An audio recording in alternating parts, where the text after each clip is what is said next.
The SCA World Latte Art Championship has been going since 2000. This year, my friend Benji was representing the UK, so I just had to drop everything and go out to Geneva and support him, and naturally make this video about it. So what do you have to do to be considered the best latte artist in the world? You gotta be doing crazy stuff like this.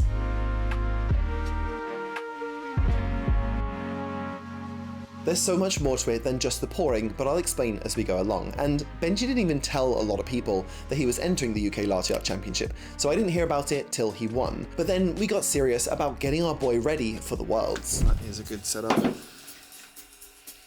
This is literally just practicing the setup part and making sure it's under 3 minutes and perfect. You don't want to mess up the prep time because then you'll feel stressed before you go on stage. So it's about decreasing stress levels, because if you know where you're putting everything, then it makes it much easier to not up your then stage performance. Ladies and gentlemen, the UK Latte Art Champion, We need it to be as real. Benjamin Lewis. Give it up. So, good morning, judges. Thank you so much for allowing me to be part of my first ever World Latte Art experience. I'm very excited to be here and I have some really interesting things to show you.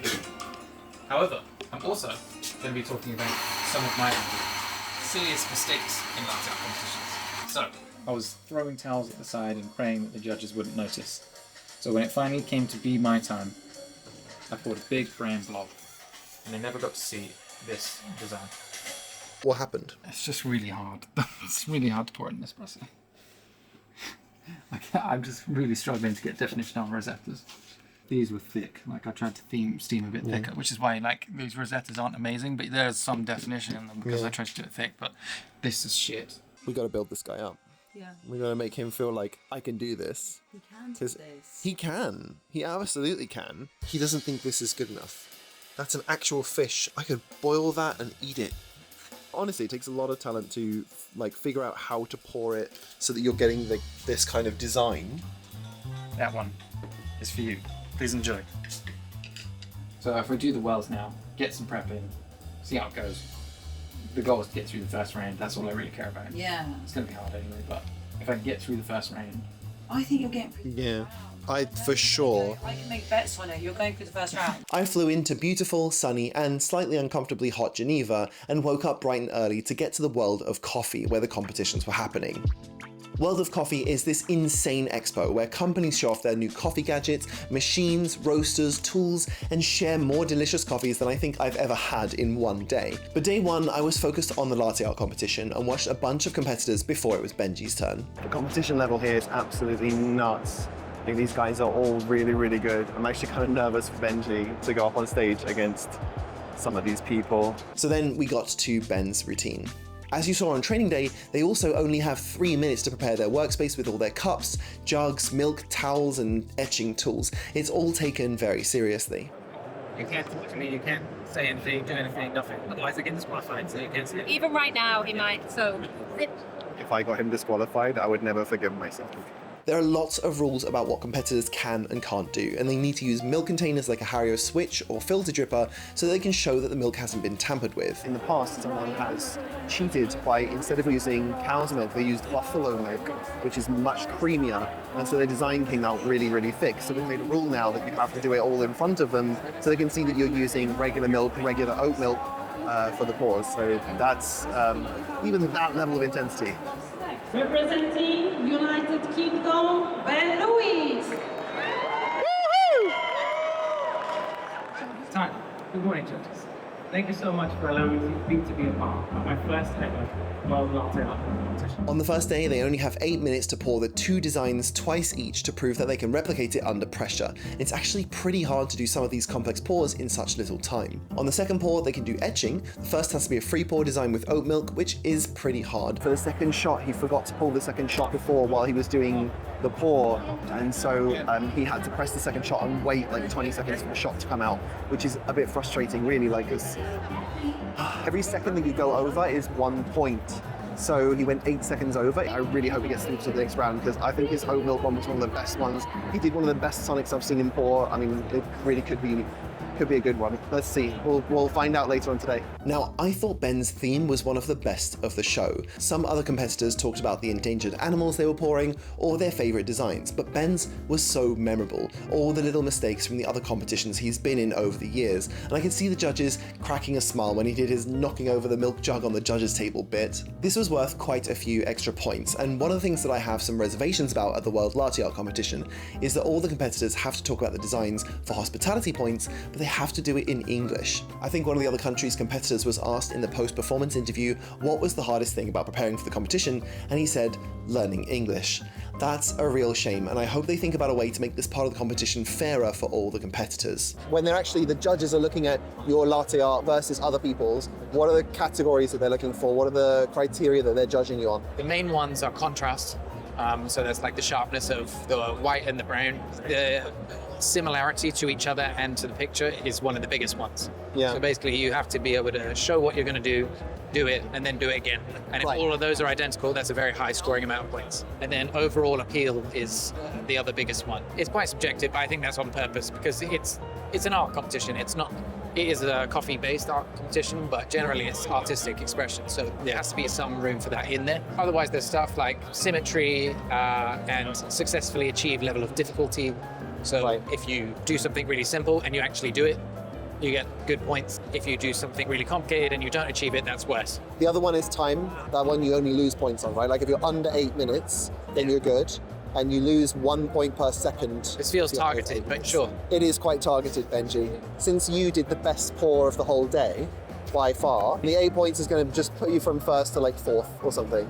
Hopefully. Yeah. Yeah, I mean, that's the goal. Make some noise! Wonderful. Energy. That's what we want to hear. So, today we have seen 36 people compete. And please remember, those 36 people are national champions. Our first semi-finalist who got into the 2025 Latte Art Championship is Chen Zhuhao, representing China! Representing the United States, bit about Oh, there's also United Kingdom. Malaysia, Nikki Wang! representing Italy. And Louis representing the United Kingdom!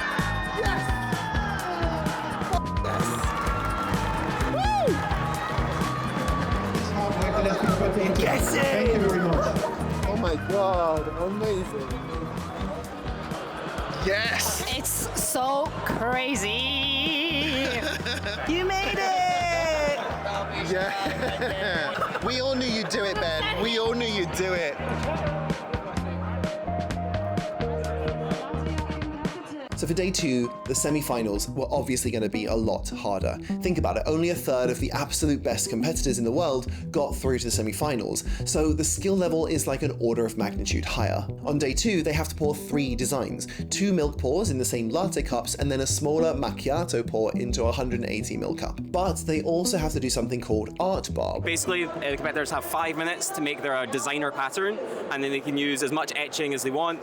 It gets a photo taken of it, and then that'll get sent to the judges.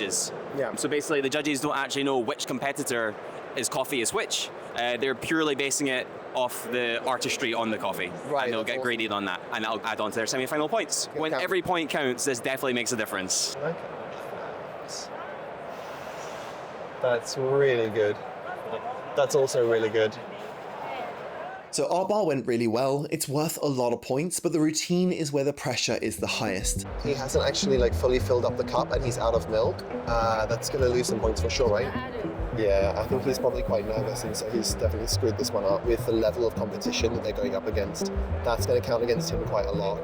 Ben was ready, and I brought my long lens on day 2 so I could stay back and still get a decent view. Team Brewster Benji. Team Bristol Benji, we want to see you in the final. He's gonna make it. I have so much faith in him, especially since he is pretty like cool under pressure. He's done this so many times. I think he's pretty good under pressure. Yeah, he's so good under pressure. Like, he actually lives for the pressure.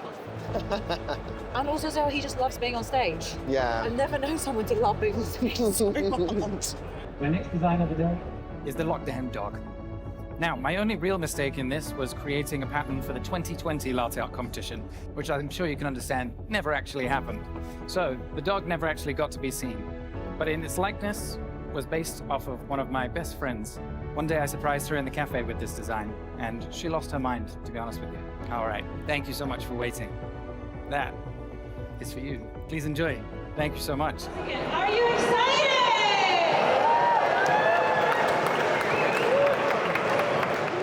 Competitors in order in which our first competitor going through the semifinals is representing Thailand, Beng Sirawoot.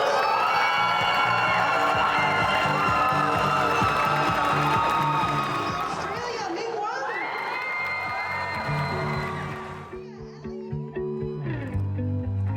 I really, really never expected to get to the semi-finals. I really wanted to. But to get to the finals, as soon as I got to this stage today, I started probably to believe a little bit, and it's quite a lot. So not making it is finally sad, but I'm pretty excited by how far I've reached already. Yeah. And what was really important for me was that yesterday and today, I pretty much performed my routine to the best of my ability, and I lost. So for the first time in any coffee competition, I actually did my best and lost. Yeah. So that is actually quite a nice. And the level was just so insanely high. All right. I am in the top 12. You are in the top 12. Well done. I'm going to drink about 6 more of these. I think after watching this competition, I know why sports fans love their sport. I was so invested in Benji winning and really loved the energy in the room, all the incredibly talented people there, and I was a little bit crushed when he got knocked out. That evening we went to Mame Cafe in town where we had a really fun latte art throwdown with loads of the top latte artists in the world. Yeah, I never stood a chance in that room. I still really enjoyed watching the finals the next day. In the end, China won, so at least Connie got really excited.